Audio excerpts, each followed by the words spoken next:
Marcus wasn't the kind of person who drew attention to himself. He was tall, with a calm demeanor and a pair of glasses that made him look more like a librarian than someone you'd expect to have secrets. When he first moved into the neighborhood, 10 years ago, people barely noticed him. He kept his yard tidy, paid his bills on time, and occasionally waved at his neighbors when they passed by. Nothing about him stood out, except maybe how little anyone really knew about him. At first, Marcus seemed like just another face in the crowd. He lived in a modest 2-story house at the end of Maple Street, one of those homes that blends into the background because it's neither too fancy nor too plain. His car was old but reliable, and he didn't throw loud parties or blast music late at night. If anything, Marcus was almost invisible, which suited him just fine. The truth was, Marcus liked it this way. He had always been a private person, someone who preferred observing rather than being the center of attention. But what his neighbors didn't know, and wouldn't believe if they were told, was that Marcus wasn't just another resident trying to get by. Behind his quiet exterior lay a sharp mind and a knack for business that had quietly turned him into one of the most influential people in the entire neighborhood.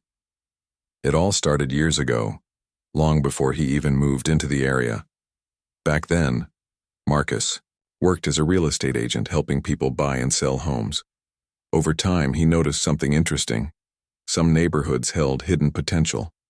They weren't perfect, sure, but with the right investments, they could become thriving communities.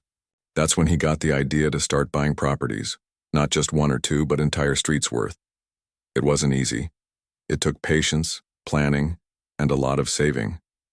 But slowly, Marcus began acquiring houses in the neighborhood where he now lived. He bought them strategically, often snapping up foreclosed homes or properties owned by people eager to move away. Sometimes he rented them out to tenants. Other times he left them empty, waiting for the right moment to renovate or resell. And while everyone else went about their daily lives, completely unaware of what was happening, Marcus steadily built his empire. By the time he settled into his own home on Maple Street, he already owned nearly half the houses in the area. Despite his growing influence, Marcus never flaunted his success. In fact, he went out of his way to avoid drawing attention. He drove an older car, wore simple clothes, and avoided talking about money or property. To his neighbors, he was just another guy living paycheck to paycheck, struggling to keep up with life like everyone else. No one suspected that the unassuming man next door actually controlled much of the land around them. Even the homeowners association, HOA, the group responsible for enforcing rules and maintaining order in the neighborhood, had no clue about Marcus's true identity. They invited him to meetings, sent him newsletters, and occasionally asked for feedback on community issues, but Marcus rarely participated. He attended maybe once or twice a year, enough to stay informed but not enough to raise suspicion.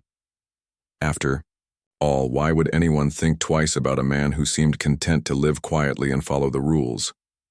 But beneath the surface, Marcus watched everything. He saw how the HOA operated, their strict regulations, their occasional power struggles, and their tendency to nitpick over small things like lawn length or holiday decorations. He found it amusing, though he never let on. Instead, he bided his time, waiting for the right moment to step in. For now, he was happy to remain in the shadows, letting the world assume he was just another ordinary neighbor. Little did anyone know, the calm waters of Maple Street were about to ripple, and Marcus would soon find himself at the center of the storm. It started innocently enough, a few extra cars parked along the curb outside Marcus's house. At first, no one thought much of it. People came and went all the time in the neighborhood, whether it was friends visiting for dinner, delivery drivers dropping off packages, or contractors working on home repairs. But as the weeks went by, the number of vehicles near Marcus's property began to grow. Some days there were 3 or 4 cars lined up along the street. Other times, a work truck or van would sit idly in front of one of the empty houses nearby. To most residents, this might not have seemed like a big deal. But in a neighborhood governed by strict HOA rules, every detail mattered, including parking. According to the guidelines, each household was allowed only 2 vehicles at any given time. Anything beyond that required special permission, and even then, exceptions were rare. The HOA prided itself on keeping the streets clean and orderly, and excessive parking was seen as a violation of that principle. Unfortunately for Marcus, his situation was unique. Because he owned so many properties in the area, he often hosted workers or tenants who needed somewhere to park. Sometimes it was a contractor fixing up one of his rental homes. Other times it was a friend stopping by for a quick visit. And occasionally it was simply a matter of convenience, someone borrowing space temporarily while they figured out their own arrangements. None of these scenarios were malicious, but to the HOA, intent didn't matter. All they saw was a growing pileup of cars that clashed with their vision of perfection. The complaints started trickling in almost immediately. One neighbor mentioned the issue during a casual chat with the HOA president. Another wrote an anonymous note pointing out the eyesore of vehicles cluttering the curb. Before long, the topic became a regular point of discussion at board meetings. Members debated whether Marcus was deliberately flouting the rules or simply unaware of the problem. Either way, they agreed something needed to be done. Finally, after weeks of deliberation, the HOA decided to take action. They drafted a formal letter addressed to Marcus, outlining the alleged violations and demanding compliance. The tone of the message was polite but firm, reminding him of the 2-vehicle limit and warning of potential consequences if the issue persisted. As a penalty for ignoring previous reminders, they also proposed raising his monthly dues by 20%. It was a bold move intended to send a clear message. No one was above the rules, not even the quiet man on Maple Street. When Marcus received the letter, he read it carefully, his expression unreadable. On the surface, the accusations were laughable. He owned the very neighborhood that dared to challenge him, but he chose not to react right away. Instead, he folded the paper neatly and set it aside, as though filing it away for future reference. Deep down, however, Marcus felt a flicker of irritation. He hadn't expected the HOA to escalate things so quickly, especially over something as trivial as parking. Still, he reminded himself to stay patient. There would be time enough to address the matter later. For now, the HOA celebrated its victory. Board members patted themselves on the back for standing up to what they believed was blatant disregard for community standards. They assumed Marcus would either comply or argue his case, giving them leverage to negotiate further penalties. What they failed to realize was that Marcus wasn't like the other residents.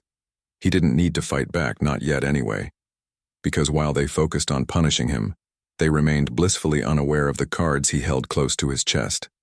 And soon those cards would change everything. When Marcus finally showed up at the next HOA meeting, it was almost as if he had materialized out of thin air. He wasn't someone who attended regularly, so his presence immediately caught everyone's attention. The room fell silent for a moment before murmurs began to ripple through the crowd. Some people exchanged curious glances, while others leaned forward in their seats, eager to see how Marcus would respond to the letter they'd sent him. The HOA president cleared her throat and welcomed Marcus, trying to sound both professional and firm. She reiterated the concerns about the parking violations and explained the decision to raise his monthly dues by 20%. Her tone was polite but unyielding, as though she expected Marcus to either grovel or argue. Instead, he simply nodded, his expression calm and unreadable. "I understand," Marcus said quietly, his voice steady. "I'll take care of it." That was all he said. No protests, no explanations, no attempts to negotiate. Just those few words delivered with such composure that it left the entire room slightly unsettled. For a man accused of breaking the rules, Marcus didn't seem particularly bothered. In fact, he seemed almost amused, but no one could quite put their finger on why. After the meeting ended, Marcus slipped away without another word, leaving behind a wave of confusion among the board members. They had anticipated resistance, maybe even anger. Instead, they got compliance, and it felt oddly anticlimactic. Still, they told themselves it was a win. If Marcus was willing to follow the rules, then their job was done. Or so they thought. Over the next few days, however, Tensions in the neighborhood began to simmer. Neighbors whispered about Marcus behind closed doors, speculating about what he might do next. Was he planning revenge? Would he sell his house and move away? No one knew for sure, and that uncertainty only fueled the gossip mill. Meanwhile, the HOA doubled down on its stance, patting itself on the back for standing up to someone they believed was undermining community standards. What none of them realized was that Marcus wasn't ignoring the situation, he was calculating. Every interaction, every rule, every penalty was being carefully analyzed in his mind. He knew exactly how much power the HOA held over residents, and he understood the frustration of feeling powerless against an authority figure. But unlike most people, Marcus had options, and he was starting to think it might be time to use them. As the weeks passed, the HOA continued to enforce its strict policies, confident that they had asserted their dominance. They monitored parking violations more closely than ever, sending out warning letters not just to Marcus but to other neighbors as well. It became something of a crusade, a way to prove that no one was above the law, not even the quiet man on Maple Street. But deep down, Marcus wasn't worried. In fact, he found the whole situation almost amusing. He watched as the HOA scrambled to maintain control, oblivious to the fact that the very foundation of their authority rested in his hands. He could have exposed the truth at any moment, but he chose not to. Not yet, anyway. Because sometimes the best way to make a point isn't through confrontation but through patience. And Marcus was nothing if not patient. It happened during a routine HOA meeting, one of those gatherings where board members discussed everything from landscaping budgets to noise complaints. Marcus walked in wearing a suit which immediately drew stares. This wasn't the same laid-back guy who had shrugged off accusations weeks earlier. Today he looked sharp, composed, and ready to command the room. "Good evening," Marcus began, his voice carrying a quiet confidence that silenced the murmurs instantly. "I wanted to address something important tonight." For a moment, the board members exchanged nervous glances. Had Marcus come to fight back, to demand an apology? Whatever they expected, it wasn't what came next. As some of you may know, Marcus continued, pulling a stack of papers from his briefcase. "I've been living in this neighborhood for quite some time now. During that period, I've made several investments in our community. Investments that, frankly, go far beyond what any ordinary resident would do." He paused, letting the weight of his words sink in before handing out copies of the documents to each board member. At first glance, the papers looked like standard property records, but as the board members flipped through them, their eyes widened in disbelief. Each page contained proof of ownership for houses scattered throughout the neighborhood. Not just one or two properties, but dozens, entire blocks, including homes currently occupied by sitting board members. "You own all of these?" The HOA president stammered, her face pale. Marcus nodded. "Yes, and not only that, I also hold the majority stake in the HOA itself. So technically I own the organization responsible for levying fines against me." The room erupted into chaos. People gasped, chairs scraped against the floor, and voices overlapped in a cacophony of shock and disbelief. Board members frantically flipped through the documents again, searching for some kind of mistake. But there was none. The evidence was undeniable. Amid the commotion, Marcus remained calm. "Let me assure you," he said, raising his hand to quiet the room, "this isn't about revenge or making anyone look bad. I stayed quiet because I didn't want to cause trouble. But when I received your letter accusing me of violating rules and increasing my fees, I decided it was time to clarify things." Silence fell once more as the reality of the situation sank in. The same group of people who had criticized Marcus for parking violations now realized they were living in homes owned by him. The same HOA that had tried to punish him operated under his financial control. It was a humbling moment, one that forced everyone to reevaluate their assumptions. One by one, apologies began pouring in. "We had no idea," the president stuttered. "If we'd known." Another board member chimed in, offering to reverse the fee increase immediately. Others promised to review the HOA's policies, vowing to be fairer moving forward. But Marcus shook his head. "Apologies aren't necessary," he said firmly. "What's done is done. What matters now is what we do next." With that, he outlined his plan. Dissolve the current HOA board and replace it with individuals committed to fostering a supportive and inclusive community. Gone would be the petty restrictions and excessive penalties. In their place would be policies designed to benefit everyone, not just a select few. By the end of the meeting, the atmosphere had shifted entirely. Where there had once been tension, there was now hope. Where there had been division, there was unity. And at the center of it all stood Marcus, not as an adversary, but as a leader determined to transform the neighborhood for the better. The days following Marcus's revelation were a whirlwind of change. Word spread quickly through the neighborhood, first among the HOA members, and then to every resident. People couldn't stop talking about it, how Marcus had quietly owned nearly everything around them, how he had let them impose rules on him without batting an eye, and how he now held the keys to the entire community. For many, it was equal parts shocking and awe-inspiring. Marcus wasted no time putting his plans into action. The old HOA board resigned almost immediately, their pride too bruised to continue in their roles.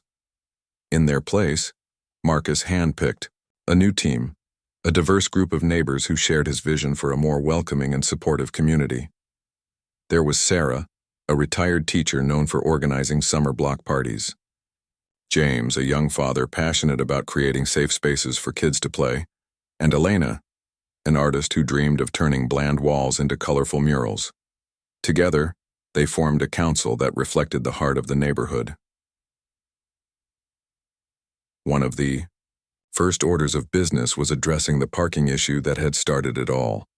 Instead of punishing residents for minor infractions, the new HOA worked with Marcus to find practical solutions.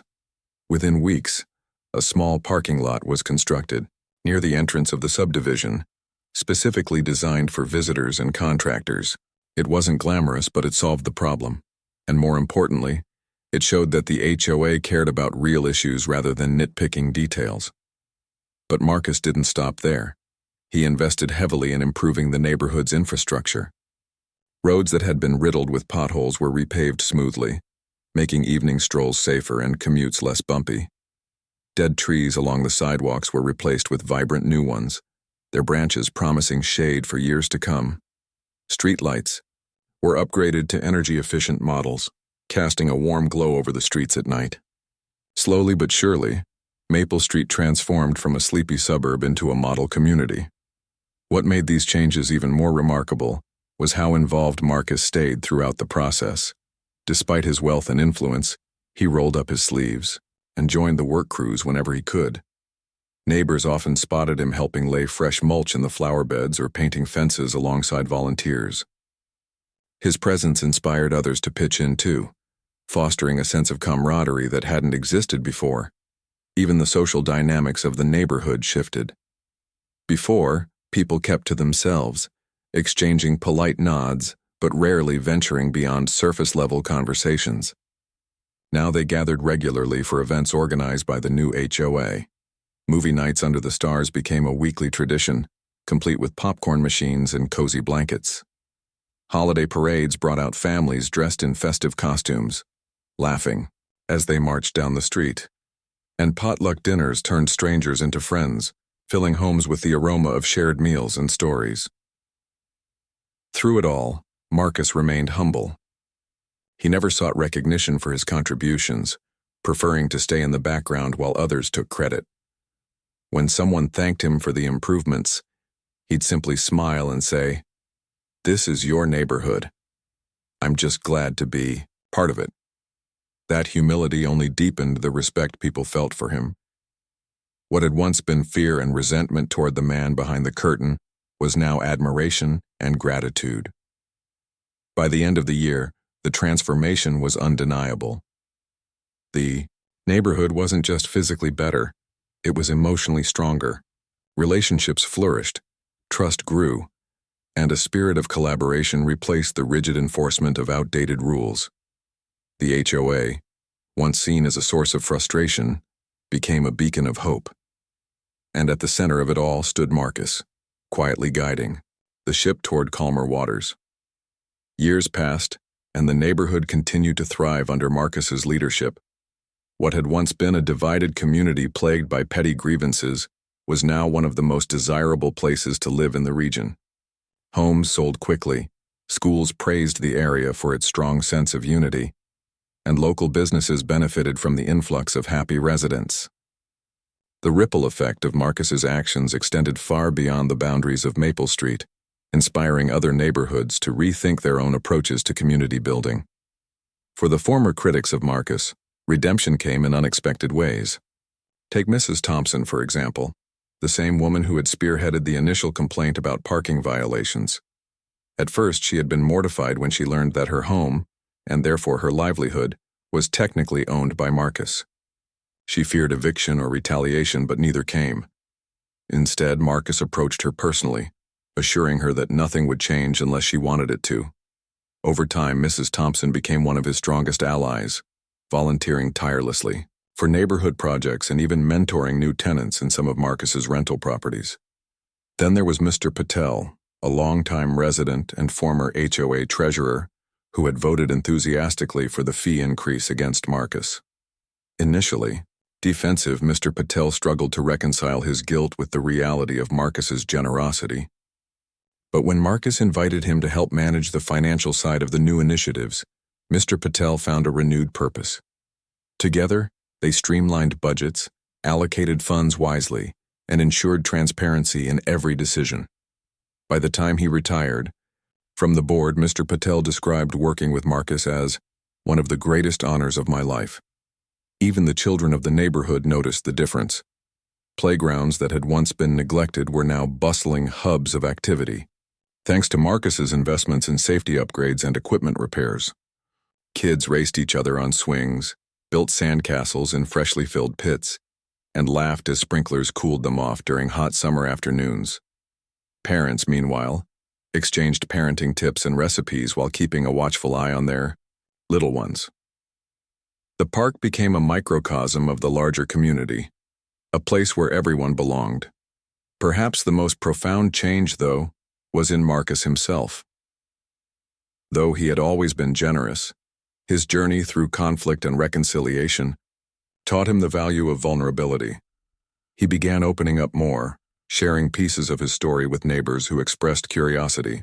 They learned about his childhood in a cramped apartment, his struggles to save enough money for his first property investment, and his dream of creating a space where people truly cared for one another. These revelations humanized him, bridging the gap between the enigmatic figure he once was and the beloved leader he had become. As the years went by, Marcus's legend grew, not because of his wealth or power, but because of what he had done with them. Stories of his kindness spread far and wide, attracting visitors eager to see the famous neighborhood for themselves. Journalists wrote articles about the quiet man who changed everything, and urban planners studied the community as a model for sustainable development. Yet, despite the attention, Marcus remained grounded. He attended meetings, cheered at soccer games, and still helped shovel snow from driveways during winter storms. In the end, Marcus proved that true leadership isn't about control or domination, it's about service. He didn't need titles or accolades to leave a lasting impact. His legacy lived in the smiles of children playing outside, the laughter of neighbors sharing meals, and the pride people took in calling Maple Street home. And though he never sought recognition, the community gave it to him anyway, in the form of love, loyalty, and a lifetime of memories they would cherish forever. Years turned into decades, and Marcus's influence continued to shape the neighborhood in ways no one could have predicted. What had once been a collection of houses bound together by strict rules and occasional tension was now a thriving, interconnected community where everyone felt like family. The transformation wasn't just physical, it was emotional, cultural, and deeply personal. It was as if Marcus had taken the raw materials of a divided suburb and woven them into something extraordinary, a place where people truly cared for one another. One of the most remarkable aspects of this legacy was how it transcended generations. Children who had grown up playing in the newly renovated parks were now adults raising families of their own. and many chose to stay in the neighborhood they loved. They remembered the man who had quietly overseen so much change, teaching them, through his actions, what it meant to lead with kindness and humility. Parents often pointed out Marcus during morning walks or evening gatherings, whispering stories about how he had transformed their street. "That's Mr. Marcus," they'd say. "He's the reason we have all this." Marcus himself aged gracefully, his hair turning silver and his steps slowing slightly, but his spirit remained unchanged. He still attended HOA meetings, though, less frequently than before, offering advice when needed and stepping back when others stepped forward.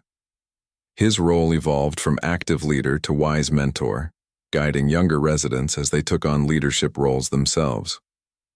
And while some might have expected him to grow distant or detached after achieving so much success, Marcus did the opposite. He became even more involved in the lives of those around him.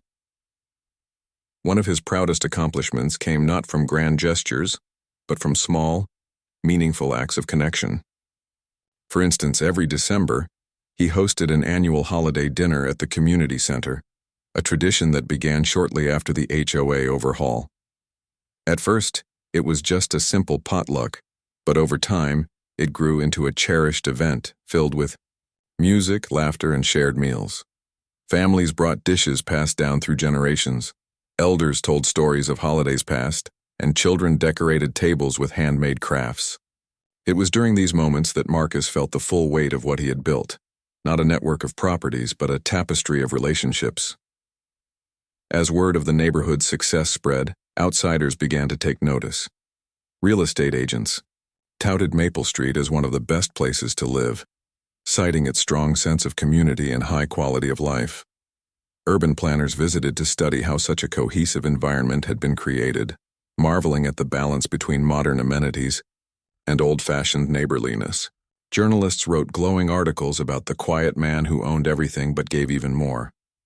Yet despite the attention, the heart of the neighborhood never wavered.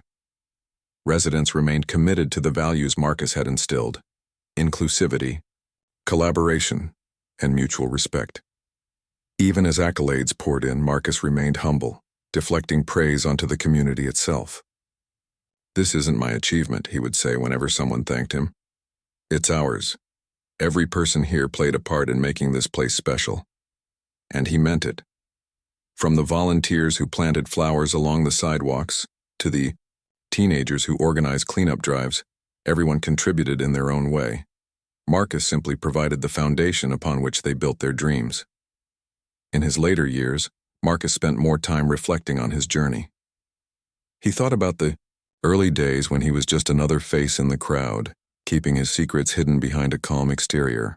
He thought about the challenges he faced, the parking disputes, the fee hikes, the accusations, and how each one pushed him closer to revealing the truth. Most importantly, he thought about the people who had welcomed him not as a landlord or investor, but as a friend. They had taught him that wealth wasn't measured in dollars or properties, but in the connections we forge and the lives we touch. When Marcus eventually passed away, the entire neighborhood mourned.